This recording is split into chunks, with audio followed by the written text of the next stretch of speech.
Olá, bom dia. Bom dia, professores acompanhantes aqui da minha aula, André Costa e André Aguinaldo. Bom dia, estudantes do segundo ano do ensino médio. Estamos em mais uma aula de projeto de vida. E onde eu estou nesse momento? Onde eu estou nesse momento é o nome da nossa aula de hoje, que vai trabalhar com indicadores de processo. Sejam bem-vindos. Olá, pessoal. Sejam todos bem-vindos também mais para essa aula de processo, né? Indicador de processo, que vai estar tomando forma do nosso projeto de vida, do PDCA, né? E do aprender a fazer as coisas, a fazer, a aprender, a conviver, né? Tudo isso chegando à forma mais concreta. Sejam todos bem-vindos e boa aula.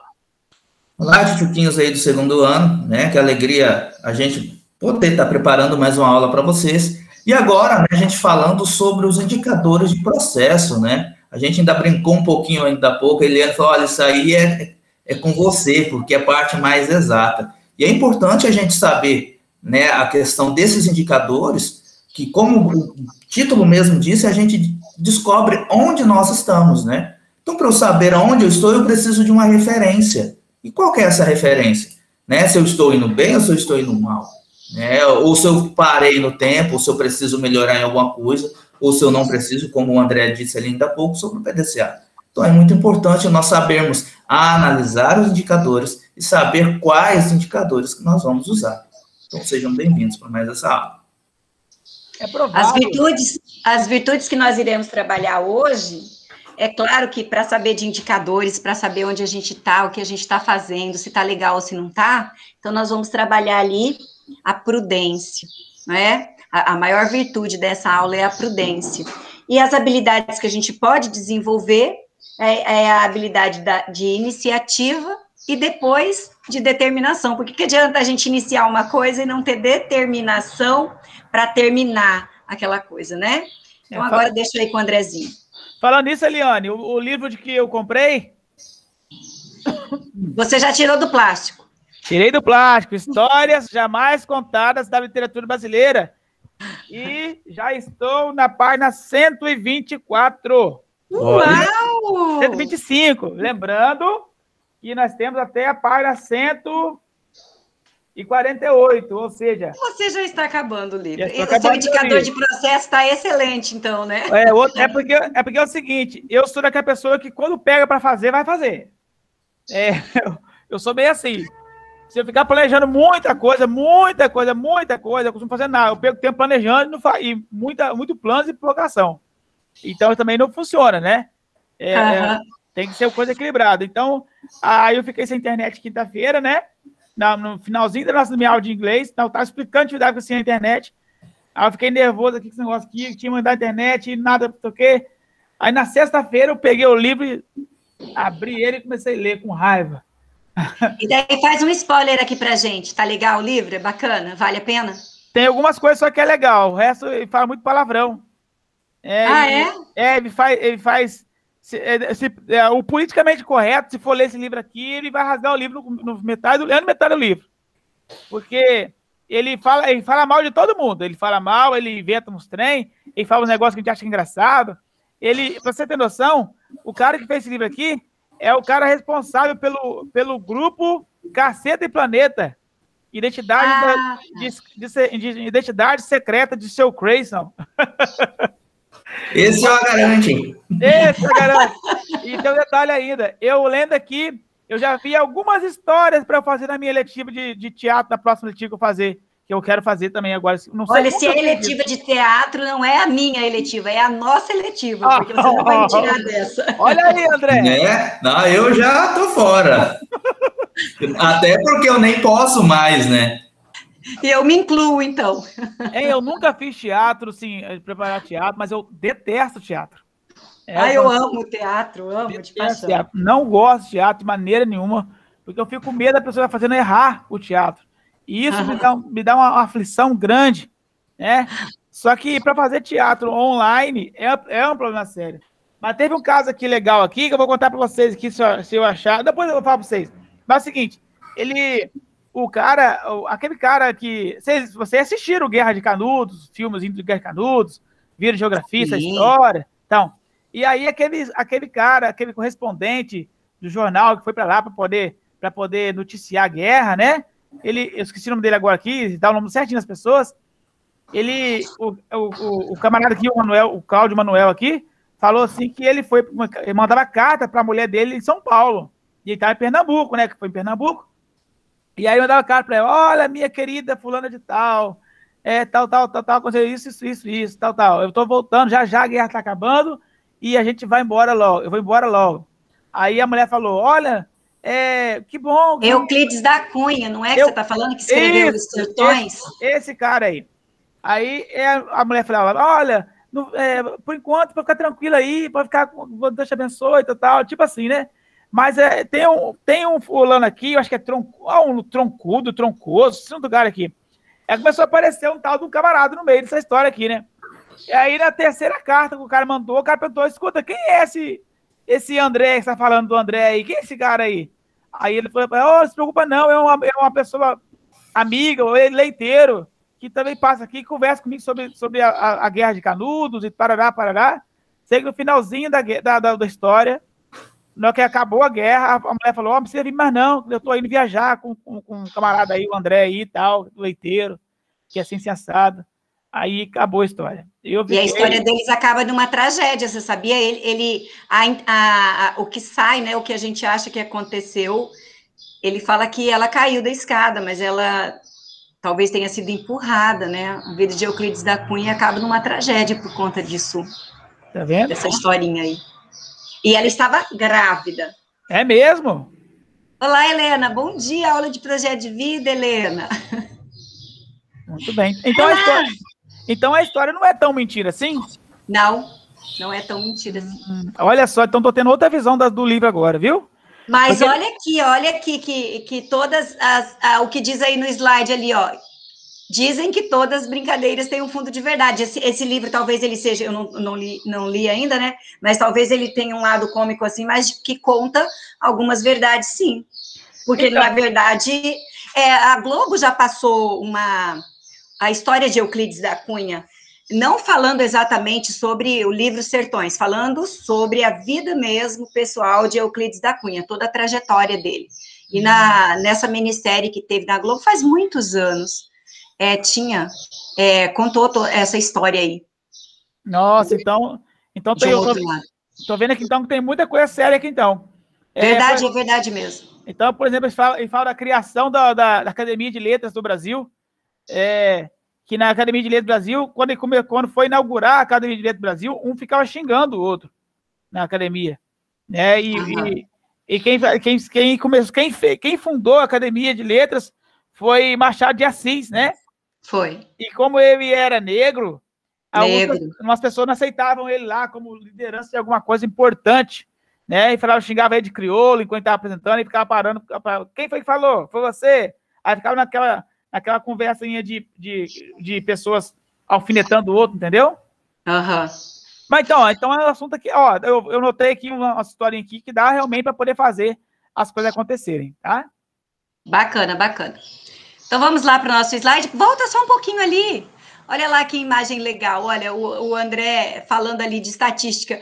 Olha que é aquela linha ali de eu planejei. A gente planeja uma coisa e acha que vai dar tudo certinho, né? O que aconteceu? Um emaranhado de situações que é de difícil resolução, não é? E ali, ó, é provável que os estudantes já tenham visto este gráfico. Eles aparecem com frequência nas redes sociais em diferentes idiomas, tá? Ali demonstrando ali as imagens, né? E ali tá, dizem que toda brincadeira tem um fundo de verdade. Nessa, a linha que representa o que aconteceu, lembra um pouco as trajetórias daquela experiência científica dos anos de 1930. Tentar seguir a linha reta sem ter uma referência. A brincadeira serve perfeitamente para ilustrar o que pode acontecer quando faltam indicadores de processo no planejamento. Ou seja, quando faltam indicações de que nos permitam verificar a que pé as coisas estão a cada momento, em relação aos objetivos. É exatamente isso que essa aula vai se tratar. É bem bacana, né, a gente fazer essa observação de indicadores. O objetivo de hoje é compreender resultados que podem ser expressos e quantificados para saber se está no caminho certo. E estabelecer relações entre os indicadores de processo e os objetos traçados, né? É o plano e a realidade, né? A verdade é essa. Então, pessoal, temos os conhecimentos, habilidades e atitudes e comportamentos. São coisas diferentes, são coisas que vão acontecer e que nós precisamos saber o que vai fazer cada um deles. Por exemplo, o conhecimento está ligado ao saber, né? Ou seja, tudo o que adquirimos com conhecimento ao longo da vida e principalmente na vida escolar, em curso, etc. Então, conhecimento. Eu estava separando aqui, eu vou fazer a inscrição para o mestrado e eu vou passar, com a graça de Deus, né? Eu vou para esse mestrado aqui agora, que está fazendo aí, mas eu tenho que pagar uma parte dele. E eu estava separando aqui, eu tenho vários cursos, né? E as habilidades que vamos fazer aqui está ligado ao saber fazer. Você pode ter muito curso, mas você sabe fazer alguma coisa? Né? O nosso curso de arbitragem, André, ele nos ensina a fazer alguma coisa? E antes de fazer a prova lá, eu vou ter que pegar o PDF e ler tudinho. Ler, rabiscar, rasurar, eu tenho que fazer para poder entender o que está acontecendo. Atitudes que falamos, as competências ligadas a atitudes são o querer fazer, né? Porque eu tenho entre saber e querer fazer, existe também o saber fazer. Ou seja, existe muita coisa. Um momentinho só. Maria? Então, existe muita coisa aí entre uma coisa e outra, né? E então, você não é só se meter a cara e sair fazendo, como a gente fala de vez em quando. Tem que ter um planejamento, sim, senão não acontece. Vamos ao texto aqui. Enquanto as ações planejadas começam a ganhar vida, texto 1. A tal fase de acompanhamento não é ficar assistindo de camarote como a ação se resolve. O que, na verdade, tem que ser feito é interferir nela, mudá-la, sempre que comece a mostrar uma furada, arriscando não levar ao objetivo que se pretende atingir. Não se pode ficar só vendo passivamente o que se passa. Continuar pensando a ação depois que ela começa, para não voltar a agir improvisadamente, sem querer. Descobrir os erros antes que eles sejam cometidos. É possível quando a realidade global, na qual suas ações se inserem, se modifica tão nítida e rapidamente que determinadas ações já se mostram supérfluas ou inoportunas antes mesmo de serem começadas. Talvez outro caso parecido como esse seja quando há uma série de ações encadeadas e as primeiras delas se revelam erradas. Dá tempo, então, para corrigir o curso das coisas, modificando as seguintes, antes que novos erros sejam cometidos. E ali, então, nesse texto aí, está falando possibilidades, né, coisas que ocorrem, e quando a gente fala de indicadores, coisas que a gente, no planejamento de um PA, né, na verdade, que é a função dessas aulas que a gente está tendo, aqui a gente está em curso planejamento da confecção, né, do PA, que é o plano de ação dos segundos anos. Quando chega na hora que a gente está fazendo os indicadores, nessa aula específica que a gente estuda o indicador de processo, que a gente quer saber ali, olha, onde a gente está. Se eu estudante, eu planejo por exemplo, fazer um curso de medicina, eu estou no segundo ano, porque as aulas são destinadas ao segundo ano. Esse ano de segundo ano, o que eu estou nesse momento? Eu já posso, não tenho ainda como começar a faculdade, porque eu ainda nem terminei o ensino médio, mas eu já posso estar buscando sites, estar buscando lugares onde eu quero fazer a medicina, como que eu vou fazer essa mudança para esse lugar, porque aqui em Ariquemes não tem medicina, né? Em Rondônia não tem federal, né? Ela só tem particular, ou em algum lugar de Rondônia tem federal para medicina? Acho que em Porto Velho tem, né? Tem na Unir em Porto Velho. Ah, tem? Tem. Não é falar mal, não, mas uma instituição tão abandonada, coitada, eu não sigo com dó. Mas tem, sim. Então, aí esse estudante, ele pode já fazer um indicador de processo, sim, mesmo ele ainda faltando, né, 1 ano e meio para ele ir para a faculdade, para uma das metas dele, né, que é entrar na faculdade, ou um objetivo que é entrar na faculdade, mas ele já pode pegar esse objetivo de entrar na faculdade de medicina e lançar em algumas metas, nesse momento mesmo, no segundo ano do ensino médio, que é ali a busca ativa, né, aonde tem, o que eu devo fazer, qual será ali a minha metodologia, o que será que eu terei que fazer, mudar de cidade, quanto custa um aluguel em Porto Velho, né, ou em outra cidade que eu queira ir, em outro estado, né, eu iria sozinho, o meu planejamento é de morar com mais 2 ou 3 pessoas que também estudam e dividir aluguel, dividir apartamento, o que eu poderia ter, o que eu poderia levar que eu já tenho, né, então tudo isso, a gente já pode fazer ali um indicador de processo do que eu queira alcançar. Se essa pessoa, se esse estudante gosta de teatro, o que ele lê sobre isso, se ele gosta de livros que falam sobre o que ele quer se formar, né, ou direito, ou medicina, o que ele está lendo sobre isso, quanto de tempo ele está se dedicando para o estudo, porque uma pessoa que queira estudar medicina, ela não pode se dedicar apenas 4 horas, 5 horas, 6 horas para estudo, não, no tempo de ensino médio. Ele já tem que ter uma quantidade de horas de estudo maior do que as outras pessoas, não é verdade? Porque ele precisa desse estudo a mais. Nesse momento ali, que a gente está aqui fazendo o nosso PA, vamos, nesse momento que a gente está fazendo essa atividade, citar 3 coisas que são feitas na fase de acompanhamento, segundo ali o autor desse texto. Ali, né? Quais são 3 coisas ali nessa fase de acompanhamento? Você que trabalha com indicadores, André, tem como comentar alguma coisa nesse momento agora? A gente, quando você está usando o indicador, você tem que olhar o seu ponto de partida. A gente fala em matemática, eu dei aula de matemática, você precisa, para existir uma reta, você precisa de 2 pontos. Então, é o início e o fim. Toda reta tem 2 pontos. Então, quando você vai usar, né, como a gente usa indicadores e serve para a vida da gente, a gente tem que saber o ponto inicial, pelo menos, e o ponto final. Então, é muito importante. Aí, então, a gente vai, se a gente for fazer um gráfico matemático, os meninos que estão aí, eu acredito, segundo ano, já estão trabalhando, porque no primeiro ano eles já viram, né, aquelas, as parábolas e aqueles gráficos que a gente trabalha bastante. A gente precisa de pontos para a gente traçar uma reta, né, para a gente traçar né, se for uma parábola, se ela for positiva, se ela for negativa. Enfim, é possível que ela precise, de fato, é indispensável que ela saiba quais são os fatores que vão influenciar naquele ponto. Se eu estou fazendo um gráfico, eu preciso de achar qual que é o ponto no eixo X e no eixo Y.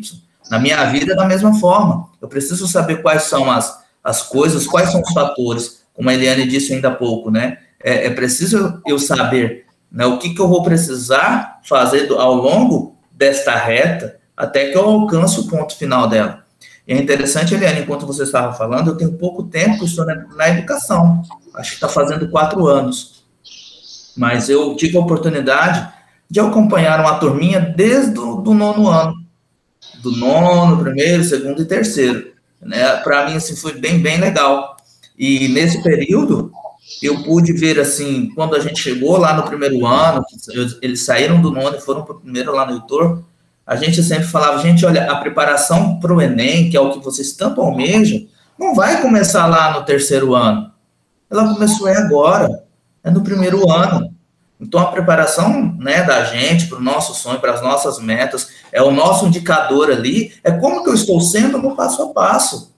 Não é somente no início e no fim, é o meu passo a passo. São as coisas que eu estou fazendo, né? O acompanhamento daquilo que eu estou fazendo, olhando para ver se está dando os resultados que eu estou esperando, porque se não der o resultado, aí eu vou, pera lá, então eu vou ter que rever aquilo que eu estou fazendo.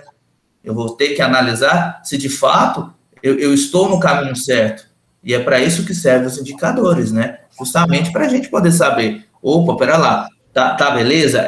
Eu indo para esse lado, eu estou tendendo, né? Eu tenho tendência ao sucesso, ou de repente eu não vou alcançar aquilo que eu tanto almejo, né? Eu não gosto nem da palavra fracasso, mas de repente aquilo que eu não esperava realizar, aquilo que eu não contava que pudesse acontecer e que está acontecendo por falta de um planejamento, né, da minha parte. Então isso é muito importante. Muito bem. Outra coisa, às vezes Dadas essas diferentes circunstâncias, pode se tornar necessário não propriamente modificar determinadas decisões, mas introduzir ações completamente novas. Não é você abortar, é dar uma consertada ali no meio do caminho, né? Que nem haviam sido cogitados no plano inicial, seja para completar resultados considerados insuficientes, seja para fazer frente a efeitos ou reações provocadas pelas ações que já realizamos. O que equivale a dizer que a essa altura dos acontecimentos, o plano inicial pode ser jogado fora para ser substituído por outro plano, elaborado aqui no quentinho da ação. É aquele negócio, André, eu estava caminhando por aí fora, mas tentando pescar alguma coisa por aí fora, pescando nossa pescaria, que eu e o André pescando de vez em quando, né? Só não levamos a Eliane, porque a Eliane joga o peixe fora, né? E para quem está vindo isso agora, isso é verdade, né, gente? Então, a gente pode ser que não está pegando no lugar, a gente pode fazer o quê? Vamos para casa, vamos comprar no mercado lá? É um novo plano, é uma nova situação. É que pode acontecer de verdade. Ou podemos ir para um pesqueiro aí, pago, né, que tem a certeza que o peixe está lá, né? Mas como na pescaria nossa, o negócio não é pescar peixe, é nós sair para esfriar a cabeça, né? É para poder conversar um pouquinho. Então, se você planejou tudo, por que, segundo o autor, às vezes é preciso mudar as ações planejadas, né? Já dei a respostinha para vocês. A tendência a obedecer o plano a qualquer custo tem raízes na dificuldade natural de se aceitar que sempre se está obrigado a modificar os planos, inclusive até mesmo imediatamente depois de começar a sua execução. Quem nunca fez isso, né? Planejou uma coisa e imediatamente a começar a ação já teve que mudar os planos, porque o original ele não sai conforme imaginado, né? Me apego ao planejamento porque não quero improvisar, olha só, né? Tomo decisões da maneira mais refletida possível, mas de partida tenho que aceitar que posso abandoná-las. Fica quase o dito pelo não dito, ou a impressão de que se realmente não é possível senão improvisar. Muitas vezes a gente é obrigada a improvisar, né? Mas quando a gente tem um planejamento, e esse planejamento é um bom planejamento, os imprevistos são menores, né? Ou os imprevistos são até mesmo calculados, né, André Costa? A gente já calcula que terá algum imprevisto e já lança ali um plano B ou um plano C, não é? Porque nem tudo sai como aquela setinha, a gente planeja retinho, né? E quando começa a dar erradinho, mas se a gente tem um bom planejamento, a gente já pensa assim, olha, mas esse dia pode chover, então eu já tenho que me precaver com uma capa de chuva ou com guarda-chuva, ou com um lugar mais estruturado. Então, isso eu estou dando um exemplinho pequeno, mas sempre no planejamento, se foi um planejamento bem feito, ainda assim há a possibilidade de muitos improvisos, mas esses improvisos, eles já são até mesmo calculados, não é verdade? Ou pelo menos pensado. Então, não pega a pessoa tão desprevenida assim, não é? Então, para não me sentir muito perdido, passo a dizer que o plano foi bem refletido e bem pensado, portanto, se tem que obedecer de qualquer maneira. Como eu vou sair dessa? Elasticidade mental, que a gente chama muito no projeto de vida, a gente chama de resiliência, né? Essa elasticidade mental aí. Eu sei, estou sofrendo, está dando tudo errado, está muito ruim, mas eu tenho a capacidade de ser resiliente, de ter essa elasticidade mental. Vai dar certo no final, eu vou conseguir, eu vou passar por cima, eu vou sobreviver. Mais do que elasticidade mental, o que ocorre é que, salvo nos momentos de mudança de peso, e é sim ou não, o sim ou não que o domina. No planejamento, acho que tem que se tentar encaminhar as coisas da melhor maneira possível, o menos improvavelmente possível, né? O mais planejadamente possível, que é bem legal isso em projeto de vida. O importante é estar atento aos objetivos e às possibilidades de mudar os próprios objetivos, né? Porque, segundo o autor, é necessário ter essa elasticidade mental. Você consegue dizer isso para a gente, Andrezinho? Por que o autor diz que a gente tem que ter essa elasticidade?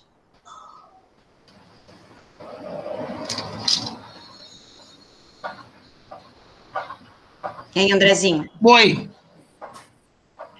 O autor aqui fala para a gente que a gente tem, em todo momento planejado, né, em todo momento de execução do planejamento, a gente tem que ter uma elasticidade mental, né? Aí tem a pergunta, por que é necessário ter uma elasticidade mental, que é o que a gente chama em projeto de vida de resiliência ali, né? Por que é importante? Porque as coisas mudam, né, toda hora. Usei na semana passada que as coisas são voláteis, né? Assim como as borboletas são, né? Como a vida nossa é. E cada vez que alguma coisa mudou, você tem que mudar. Para o seu plano não acabar, você tem que se adaptar a essa mudança para que continue o seu objetivo, para que não perca o seu objetivo de vista, né? E até alcançar esse objetivo. Então, essa elasticidade mental é você procurar, naquele momento ali, possibilidades, hipóteses, possibilidades até concretas mesmo, para poder realizar o seu objetivo e não perder de foco. Por exemplo, eu estou na minha caminhada e nas minhas pedaladas para poder perder peso. Também tomando um chá, que agora a Maria deixou agora um pouquinho o tal do chá aqui, né? Para eu tomar, e eu estou tomando esse chá tem mais de 2 meses já. Né? Então, o chá era para 3 meses, mas eu, por acaso, por um erro de medida, eu acho, eu estou tomando um pouquinho mais tempo. E agora acertei a medida certinha, então agora vamos esticar esse tempo maior. Mas no meio do caminho, aconteceu que às vezes eu como um pouco demais. Então, o que eu faço? Eu vou me exercitar mais, né? Então, a gente tem que se adaptando no meio do caminho, mas não perder o objetivo de vista. E não é, como que eu falei agora há pouco lá atrás, não é só planejar, é também saber fazer. É fazer e é querer fazer. Porque senão é só planos e sabemos que papel não faz nada, né? A gente pode notar tudo no papel, mas se você realmente não botar nada efetivamente para acontecer, essas coisas não vão fluir. E aqui nós temos um indicador. Um indicador é um parâmetro que permite perceber a diferença entre o que alguém espera realizar e o que está acontecendo no momento atual. É aquele negócio, né? Querer eu quero, né? Mas fazer, né? Querer todo mundo quer. Ou até mesmo aquela fala, querer, mas poder é outra situação, né? A pessoa tem uma meta, começou a agir, a fazer alguma coisa para atingi-la, e graças aos indicadores, pode saber se o que está sendo feito ou não está sendo feito, e não está possibilitando que ela avance no caminho da meta desejada. Tem coisas que a gente vai fazer e a gente, não é que a gente não está planejando, mas a gente não está querendo ver as possibilidades de dar muito errado essa coisa, de não conseguir realmente. Por exemplo, gente, eu vou falar uma coisa agora aqui da igreja. Na igreja, às vezes, o pessoal da música, eu faço parte da música, né? E às vezes o povo não quer ensaiar. O povo não quer ensaiar, não se prepara, acha difícil ensaiar, porque é de noite, porque é domingo, porque é sei lá o quê, porque eu estou cansado. E eu uso da fala assim, olha, na hora Deus capacita. Olha, eu acho que Deus capacita, mas todo mundo capacita não, porque você precisa da sua ação, você precisa da sua fala, você precisa da sua atitude, né? E tem gente que tá assim, olha, eu quero comprar um carro, um caminhão, um ônibus, fazer um motorhome para mim. Se eu achar que eu vou comprando, se tem nada, tem menos, e falar, Deus vai me dar, vai me capacitar para isso, mas se eu não começar a estudar, a gente leva sabedoria, sim. Mas tem coisas que a gente fica colocando tudo na mão de Deus e achando que só Deus faz e você nada. Só fica na sombra ali de boa, tranquilo, tomando água de coco, né? E deixa que Deus faz o serviço para você. Não é bem assim. Né? Então, aqui nós vamos fazer a meta nossa para atingir alguma coisa, né? Você precisa fazer a coisa atingi-la e graças aos indicadores você pode saber se o que está sendo feito está ou não possibilitando a chance de vencer o caminho. Ontem, assistindo mais um vídeo desse de motorhomes, eu vi um camarada que um casal comprou um ônibus, um micro-ônibus, bem antigo. Eles não falaram quanto eles compraram o motorhome, mas eu estou vendo essa viagem deles aí, tem uns 4 meses já, eles estão fazendo esse negócio. E ontem, eles gastaram R$20 mil R$24,36 no conserto do motor desse ônibus. Aí o pessoal perguntou no curso, perguntou, vocês são ricos? Nossa, porque vocês gastam muito dinheiro. E a menina falou, nós não somos ricos. Nós estamos juntando dinheiro, aí tem mais de 10 anos para que isso possa acontecer. Certo? Então, as coisas eles querem fazer, eles têm um objetivo bem claro que eles querem fazer. E também já estavam planejando para esses atrasos que a vida poderia dar para eles. E eles estão bem certinhos. Outra maneira de definir o indicador de meta é um indicador que é uma característica específica, observável e mensurável, que pode ser usada para mostrar as mudanças e os processos que a pessoa está fazendo com relação ao resultado, ao objetivo que estabeleceu, né? Então, você não pode mudar demais também as coisas, né, gente? Não pode fugir da casinha. Tem que colocar ali aquele percurso que você tem que passar por ele para você chegar onde você quer chegar. É como se fosse fazer um muro, fazer uma parede aí, usar aquelas linhas para mostrar como é que tem que ser o planejamento da casa, a base da casa ali, a planta da casa, alguns falam assim, para você saber o que vai ser feito. E não falar, não, vou botar uma parede aqui. Não, vou tirar a janela aqui. Não é assim. Você tem que ter o norte para ser seguido. É importante fazer essas observações sistematicamente a partir dos pontos de vista diferentes. 3 deles são muito úteis para monitorar como andam as coisas do seu projeto de vida e também em qualquer projeto ou projeto do seu plano. Primeiro ponto de vista da eficiência é atingir seus objetivos, usar o mínimo possível de recursos, né? Quanto mais barato ficar, melhor. Segundo, os pontos da eficácia, ou seja, conseguir realizar, que é o fazer, né? O que se propõe a se fazer. O terceiro ponto de vista é a qualidade. Fazer o que você se propõe a fazer tão bem quanto deveria. Às vezes, você... por exemplo, eu quero ter um jardim em casa também. Aqui na casa do marido tem um jardim aqui. Mas, se eu fazer um jardim meu, eu mesmo fazendo o meu jardim, eu teria dificuldades. Porque eu não tenho muita paciência para ficar lá mexendo com o jardim. Já o André Costa, o André Neves, ele tem muitas coisas na casa dele, tem uns bonsai, ou seja, ele é cuidadoso. Né? E falar sincero para vocês, aqui eu tenho flores aqui, tudo que canto, tem um monte de matinho, tudo mais. Matinho não, tem um monte de planta aqui. Os passarinhos estão aqui cantando agora aqui, uns canarinhos, não sei que passarinho é esse aqui, mas parece mais um pardal. E tem um monte de flores no chão. E por mais que as flores estejam no chão e não são da planta do chão, mas estão da árvore, elas embelezam o ambiente. Isso dá um ar diferente para a nossa vida. Ok, pessoal? Além do mais aqui, os indicadores servem para isso, ajudar você a perceber como as coisas andam e, se for preciso, corrigir o rumo e pensar em novas ações. Um bom indicador reflete seu trabalho. É fácil de entender para qualquer pessoa, não exige cálculos complicados e mostra-se útil na prática. Se você definir um indicador que não se enquadre nessa descrição, é bem provável que ele não funcione e acabe sendo deixado de lado. Escreva aqui, então, uma frase que defina sua definição de indicador. Uma frase sua que defina indicador, tá? Pensa numa frase que mostra indicador. Pessoal, para começar, talvez seja difícil de pensar em indicador. Quando você aponta, indicando a direção de alguma coisa, isso é um indicador. Isso é indicar. Isso é mostrar alguma coisa, né? Isso é apontar. Coloca aí, pensa aí, se você tiver dificuldade com a palavra indicador, pensa em mostrar, em apontar, em direcionar, para você fazer essa frase para você. Hoje em dia, quando a gente está num lugar específico, a pessoa manda a localização.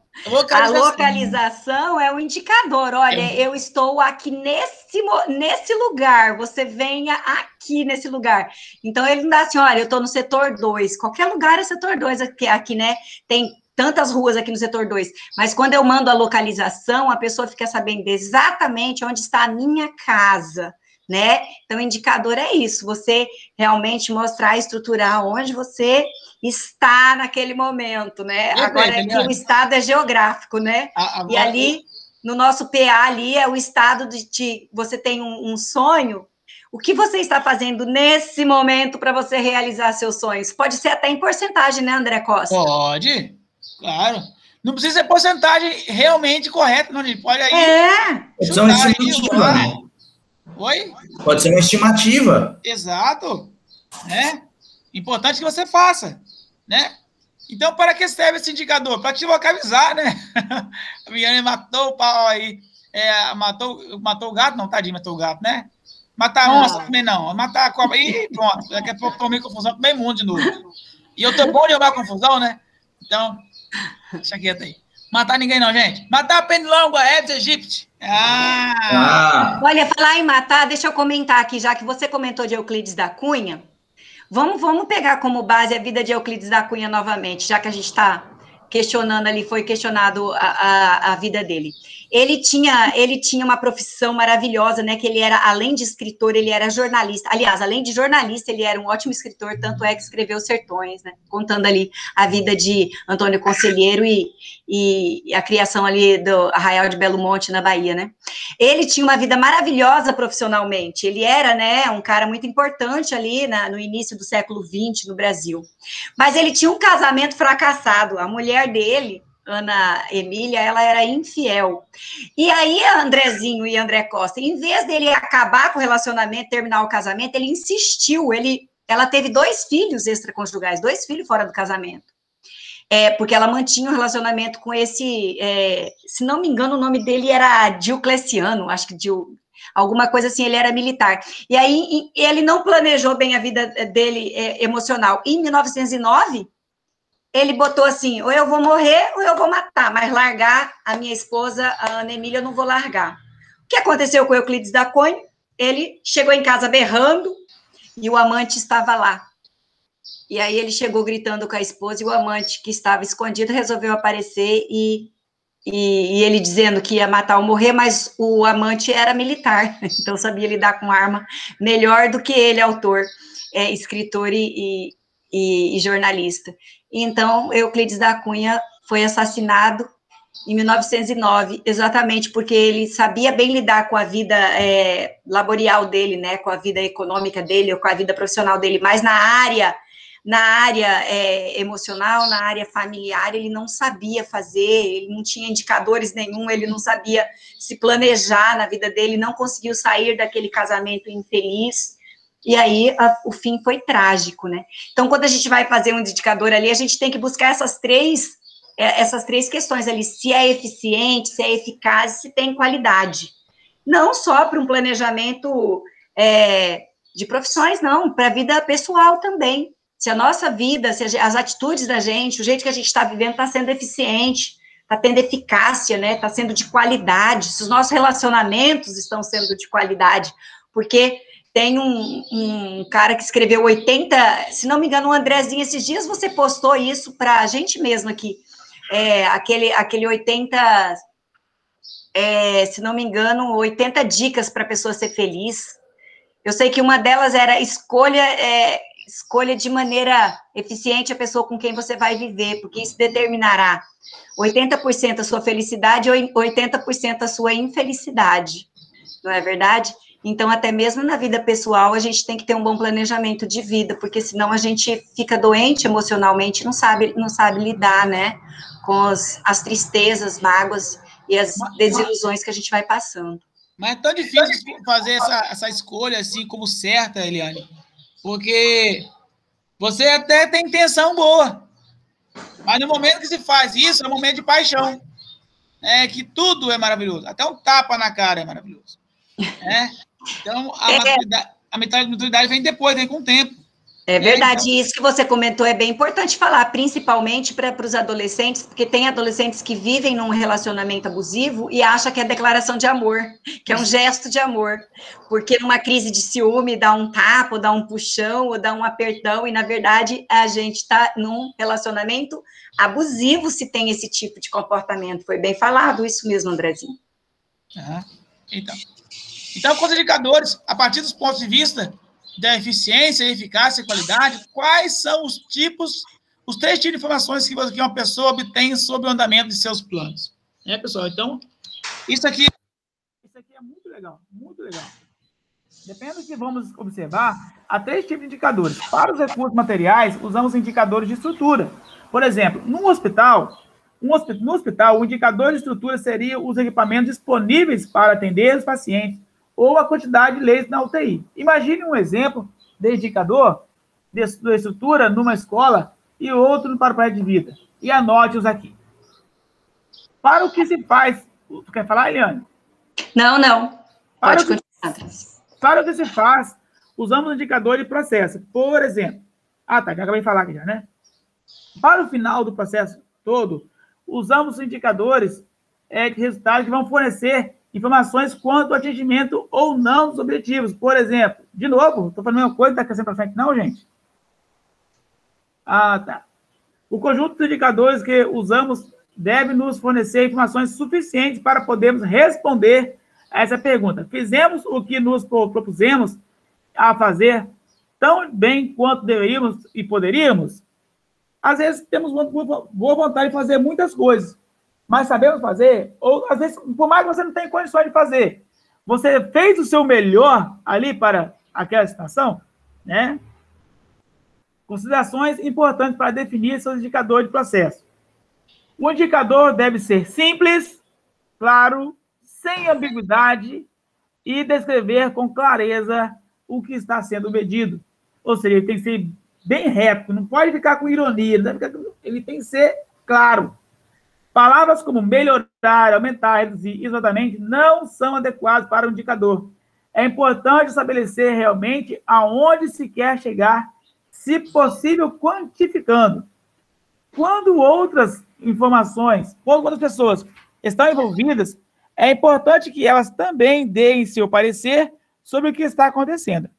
Para ter uma ideia mais precisa e completa, o indicador é confiável quando serve para medir alguma coisa ao longo do tempo e da mesma forma, seja quem for o observador.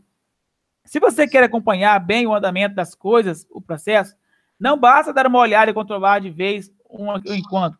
É preciso fazer isso a intervalos regulares, de acordo com as metas que você definiu. Só assim você não é apanhado de surpresa sem possibilidade de corrigir o rumo ou alterar as ações. Nem sempre é possível quantificar as informações. Nesse caso, pode ser de grande ajuda ouvir outras pessoas que nos informam como percebem as coisas para as quais nos faltam indicadores exatos. E olha só, do exemplo que eu dei agora há pouco do ônibus, que eu fui no YouTube, o problema aconteceu porque não trocaram o óleo e não verificaram a água do motor do ônibus antes de sair, antes de ligar, né? Ou seja, um probleminha simples, que poderia ser resolvido tranquilamente, mas que não foi feito por falta de manutenção preventiva. E aqui você vai responder que outras pessoas estão envolvidas e deveriam ser ouvidas com relação ao seu projeto de vida. Olha só, o seu projeto de vida, por mais que você ache que não, mas ele tem muito a ver com as pessoas que estão ao seu redor. As pessoas que estão diretas com você, tá? Elas influenciam no desenvolver do seu projeto de vida. Escolha um indicador de processo que você considere importante para o seu projeto de vida, anote-o abaixo, indique ao lado com que frequência ou a que intervalos regulares você acredita que deverá usá-los para monitorar seu progresso rumo aos seus objetivos. Escolha... Isso aqui é legal. Quer fazer? Então, falar, Liana? Não, pode falar, mas esse aqui já eles começam a botar a mão na massa mesmo e produzir, é bem legal. Então, escolha 4 áreas que considere importantes no seu projeto de vida. Por exemplo, formação, mudança de comportamento, capacitação, atitudes, conhecimentos, práticas, comunicação, hábitos. Escreva pelo menos um indicador para cada uma delas no quadro abaixo. Você pode ver que você vai, se você for sincero com você nessa atividade, você pode ser que você vai consiga olhar e ver que você não está sendo sincero com os seus planos, né? E aí começa a ter maturidade. Olha só, não é para ficar triste com os seus planos, que você não está indo certo com os seus planos. É para você que agora você ainda pode mudar as coisas. O ruim é quando você tiver você por você só, e aí não tiver por onde saber nem por onde começar. Eu já estive em situações que eu não sabia nem por onde começar para resolver a situação. E com certeza todos nós aqui tivemos esses sentimentos alguma vez na nossa vida. E como isso é ruim, né? Então, você vai escolher pelo menos um, e vai colocar o seu indicador, a sua localização, onde quer que você quer chegar. Aponta para ele como é que você vai fazer para alcançar esses objetivos. Não é isso, Eliane? Mas seria interessante, sim, em vez de só de um, deixar a preguicinha de lado, a procrastinação de lado e colocar ali, olha, as capacitações que você quer, que você já tem para sua formação, né? Os seus conhecimentos que você já adquiriu na sua leitura, através de práticas que você já fez, né? Através de cursinhos que você já fez. Por exemplo, pode colocar hábitos, bons hábitos que você tenha, ou hábitos que você queira eliminar da sua vida, que te atrapalham, né? Te deixam procrastinados. Então, em relação à sua comunicação, se você sabe falar um segundo idioma, né, uma segunda língua, se você tem o inglês, se você tem curiosidade de fazer inglês, se você já está fazendo o inglês, então, pode passar um pouquinho ali, André, que no próximo slide eles têm, olha lá, ó, as áreas que você tem ali da comunicação, do conhecimento, as suas habilidades, e o indicador de o que você sabe sobre isso que você quer melhorar na sua vida, né? Sobre isso aí, você já está, nesse momento aqui, você está produzindo o seu PA e está produzindo os seus indicadores ali de processo, onde você está nesse momento em relação aos seus planos, em relação aos seus objetivos, as metas que vocês querem atingir. Isso é bem bacana fazer, tá legal? Vou comentar um negócio rapidinho aqui. Agora, em pouco, eu estava vendo aqui no grupo da sala aqui, de uma turminha que eu tenho, que a menina escreveu assim, o que é educação, o que é ensino EAD? É o ensino mais distante que você não consegue aprender nada. Olha, para isso depende do que é que você quer aprender, né? Se você não está vendo que não está aprendendo nada aí, então você muda, né? Muda para outro jeito, às vezes o seu planejamento de estudar e de querer não está sendo legal. Olha só, tem coisas que se você não precisa, quando você você comprou uma bicicleta, por exemplo, chegou a bicicleta toda desmontada, veio o manual de como é que monta. Você quer andar de bicicleta, você vai pegar o manual e vai montar a bicicleta, porque você quer. Quando você não quer, é muito difícil essa coisa acontecer. Abaixo, você tem uma lista com algumas perguntas que ajudam a verificar se o indicador é bom. Use-as para examinar cada um dos seus indicadores que escreveu no quadro acima e conferir se eles podem ser melhorados. Se a resposta for sim, faça as correções ou alterações necessárias. Para saber se o indicador é bom, seu indicador é confiável, você ou outra pessoa poderia explicá-lo outras vezes da mesma forma? Seu indicador é preciso e claro, qualquer pessoa entende o que ele mede? Seu indicador está relacionado a um objetivo bem relacionado ou é vago? Seu indicador é prático ou sua aplicação demanda recursos complicados? Tá, pessoal? Isso aqui são algumas perguntinhas para saber se o seu indicador é bom. Você vai precisar de indicadores que escreveu em casa para essa atividade. Siga as orientações. Então, leve bastante a sério e bom trabalho. E aqui nós estamos ao final de mais uma da nossa aula de projeto de vida, pessoal. E eu quero, assim, agradecer vocês imensamente, mais uma vez, por ter participado dessa nossa aula, né, que você possa realmente alcançar seus objetivos e planejar com seriedade, para depois não falar assim, não tive sorte. Você não tive sorte, não. Você precisa de planos claros, você precisa de vontade, de querer.